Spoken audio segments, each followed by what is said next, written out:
Gimana ya rasanya dikhianatin sama orang yang udah kita anggap pahlawan pemberantas korupsi, tapi nyatanya dia malah pemainnya.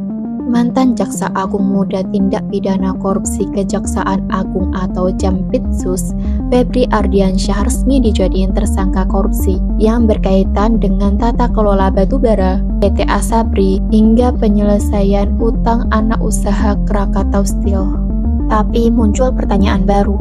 Banyak yang mengira kalau status tersangka Febri gugur setelah Kejaksaan Agung menerbitkan surat perintah penyidikan atau sprindik baru.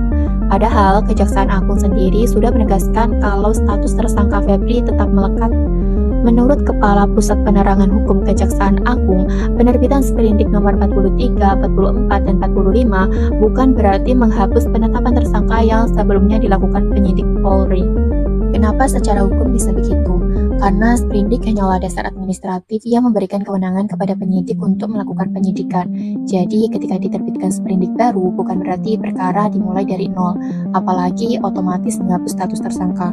Status tersangka baru bisa gugur apabila ada surat perintah penghentian penyidikan atau SP3, ada putusan pra-peradilan yang menyatakan penetapan tersangkanya tidak sah, atau ada putusan pengadilan yang memiliki kekuatan hukum tetap dan berdampak pada status hukumnya.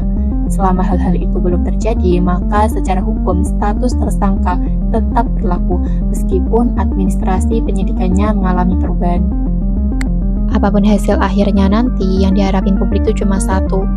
Proses hukum ini bakal transparan, independen, dan juga nggak pandang bulu.